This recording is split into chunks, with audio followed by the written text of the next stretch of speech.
now give the floor to Ms. Pasi Mumalama.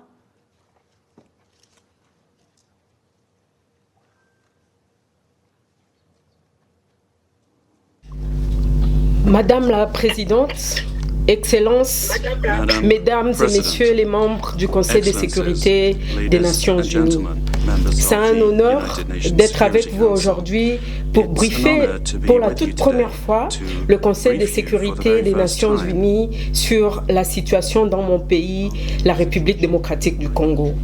Je vous remercie pour cette opportunité de vous présenter un état des lieux sur la situation à l'est de la RDC, où les défis politiques, sécuritaires et humanitaires continuent de se multiplier, nécessitant une attention soutenue de la communauté internationale.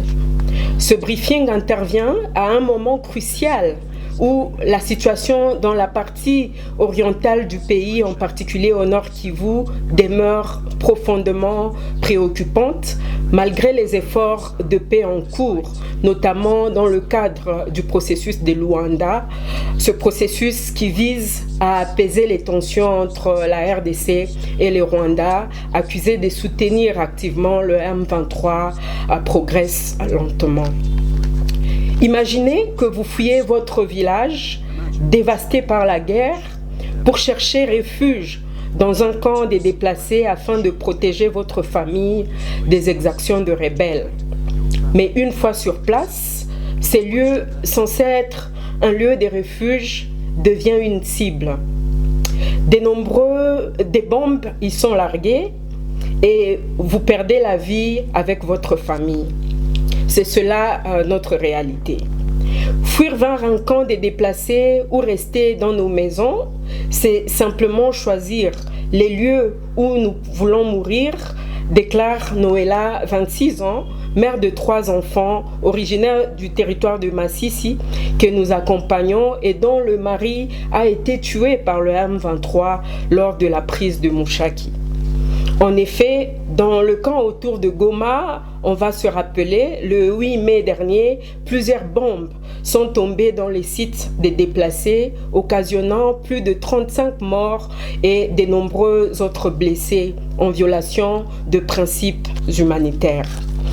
Je me tiens devant vous aujourd'hui pour alerter sur une tragédie humaine qui se déroule dans mon pays, exacerbée par le dynamique régional, notamment le rôle du Rwanda et son soutien au groupe armé M23.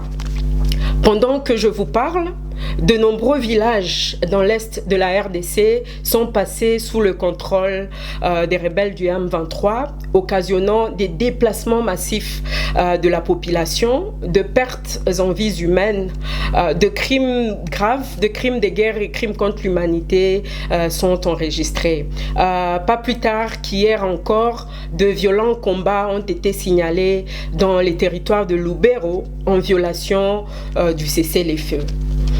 Je prends la parole aujourd'hui non seulement comme directrice d'une organisation de défense des droits de femmes en RDC, mais aussi d'une radio qui donne la voix aux femmes, mais surtout comme témoin direct de l'horreur quotidienne que vivent la population, en particulier les femmes et les enfants déplacés des guerres à l'est de la RDC.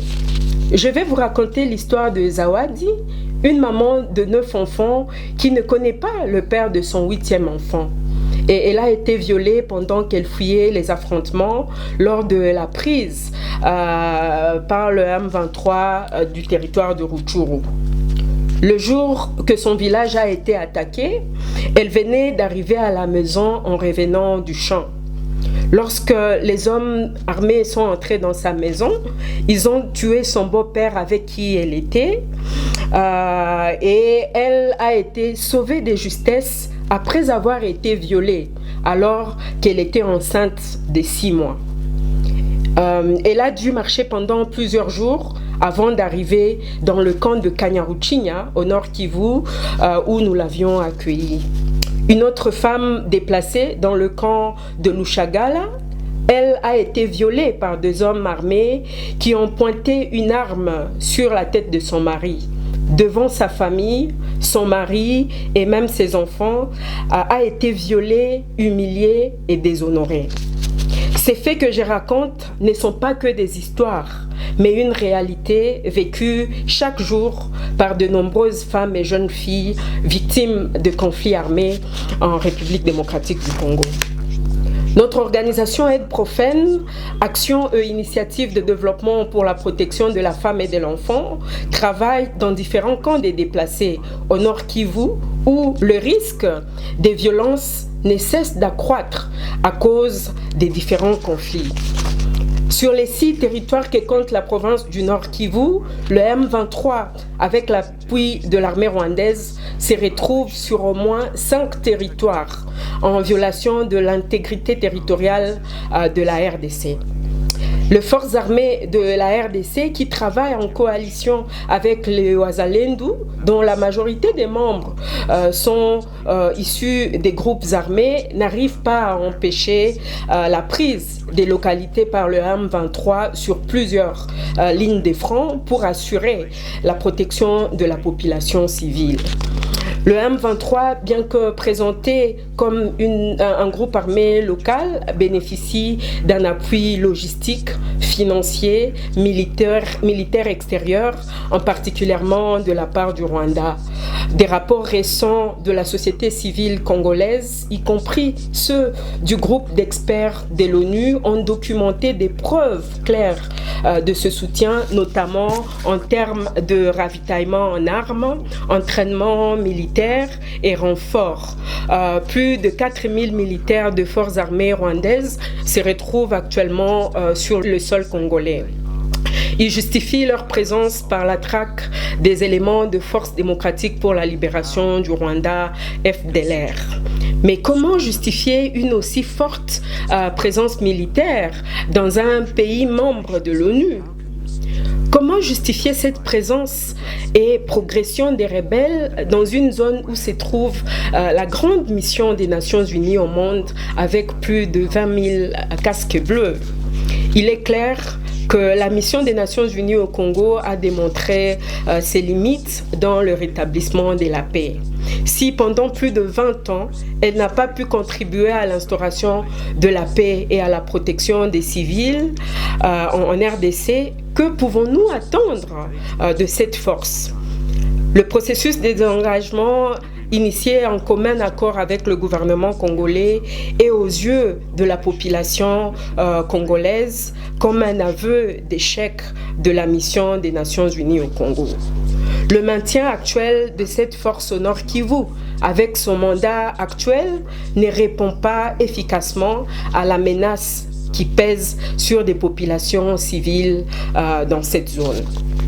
On se rappellera toujours de l'interview du secrétaire général des Nations Unies, Antonio Guterres, peu avant l'ouverture de la 77e session de l'Assemblée générale de l'ONU, qui avait admis l'impuissance des casques bleus de la force onusienne en République démocratique du Congo pour combattre la rébellion du M23 en ces termes, je cite: « La vérité, c'est que le M23 est aujourd'hui une armée moderne avec des équipements lourds qui sont plus perfectionnés que les équipements de la MONUSCO. Et de poursuivre, ces équipements viennent de quelque part, ils ne sont pas nés dans la forêt. » Nous voulons saluer les efforts des Nations Unies, mais il est clair que la situation dans l'est de la République démocratique du Congo dépasse de loin les moyens déployés. Les résolutions adaptées ici doivent accompagner d'actions concrètes et urgentes sur le terrain. Il est inacceptable que, malgré les appels incessants de la société civile congolaise, la violence se poursuive dans un silence parfois quasi absolu de la communauté internationale et quelquefois du Conseil de sécurité de l'ONU. Je peux imaginer, mesdames et messieurs, que vous avez entendu plusieurs histoires sur des cas de viol de femmes en RDC et vous en êtes fatigués tellement cela a duré pendant des décennies. Le Congo fatigue. Mais comment pouvez-vous vous fatiguer lorsque de milliers de personnes continuent d'être tuées? Comment pouvez-vous vous lasser alors que chaque jour, des femmes, des enfants, parfois même des nourrissons sont victimes de viols? Comment pouvez-vous abandonner alors que des enfants meurent de faim dans le camp des déplacés où nous travaillons et que les femmes déplacées sont contraintes de recourir au sexe de survie pour obtenir à peine 2000 francs congolais, soit moins de 1 dollar américain pour acheter de quoi manger? Avec mes collègues et l'appui des différents partenaires, nous travaillons chaque jour dans les sites et sommes témoins de la misère et des conséquences de la guerre infligée à la population. Quand je parle aux femmes déplacées, la seule chose dont elles ont besoin, ce n'est pas de l'argent, ce n'est pas des habits, c'est de la paix pour retourner dans leurs champs et cultiver et subvenir aux besoins de leurs enfants. De nombreux pays membres du Conseil de sécurité de l'ONU ont investi beaucoup de fonds dans l'achat des armes de guerre, des missiles, des avions de chasse pour préparer ou prévenir la guerre. L'achat des armements, mais nous devons le reconnaître, la guerre coûte tellement cher, il est temps d'investir dans la construction de la paix dans le monde. L'instabilité dans l'Est du Congo ne concerne pas uniquement mon pays. Elle alimente un cycle régional de violence et de criminalité transnationale, y compris le trafic des ressources naturelles. En négligeant cette crise, nous permettons à l'instabilité de s'enraciner avec des conséquences qui dépasseront les frontières de l'Afrique centrale. Je me tiens ici aujourd'hui non seulement pour dénoncer, mais pour demander une action urgente. Premièrement, d'exercer une pression diplomatique sur les acteurs régionaux impliqués dans ce conflit pour mettre fin au soutien logistique et financier des groupes armés, particulièrement le Rwanda et l'Ouganda. Deuxièmement, de lutter contre l'impunité, notamment en soutenant les enquêtes internationales sur les violations de droits humains et les crimes de guerre commis par le M23 et d'autres groupes dans la région.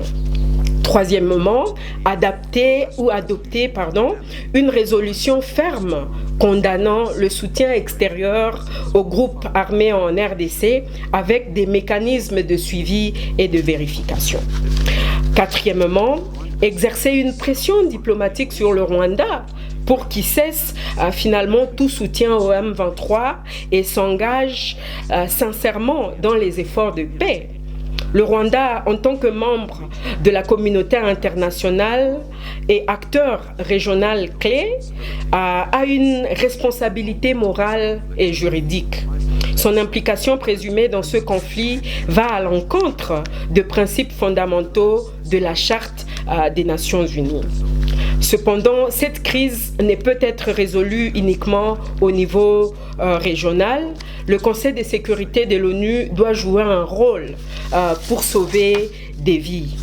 Cinquièmement, soutenir concrètement le processus de Luanda, surtout dans la mise en œuvre des résolutions prises par le Rwanda et la RDC, la neutralisation une fois pour toutes de FDLR pour enlever tout prétexte du Rwanda d'agresser son voisin, la RDC, et le désengagement définitif de troupes rwandaises sur le sol congolais. Je veux terminer en vous transmettant un message des survivantes avec qui je travaille. Malgré tout ce qu'elles ont traversé, elles n'ont pas perdu leur courage ni leur foi en un avenir meilleur. Ce sont des battantes qui, si elles sont soutenues, reconstruiront nos communautés. Nous avons besoin de vous pour transformer leur espoir en réalité. Of the United Nations, the DRC is not asking for charity. What we are asking for is justice and international solidarity. The east of the DRC cannot continue to be a battlefield fed by political and economic ambitions of certain neighboring states. What we are seeing in the east of the Congo is an open wound to the conscience of the world. Today, you have the power to put an end to this. I ask you, on behalf of all Congolese women that I work with, to make this crisis in the DRC an absolute priority. We need an international community that is brave, that is ready to call out everyone by name that's involved in this, to denounce abuses and demand accountability. That, for me, is the very sense of the United Nations, because we believe in one single people. Women, children, men that have been displaced, that I meet every day, have lost their house, their loved ones, and very often their dignity, but they have not lost hope.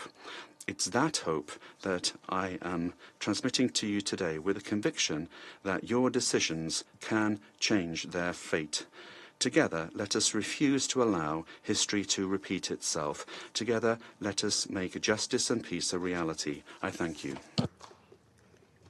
I thank Ms. Mubalamba for her briefing. I now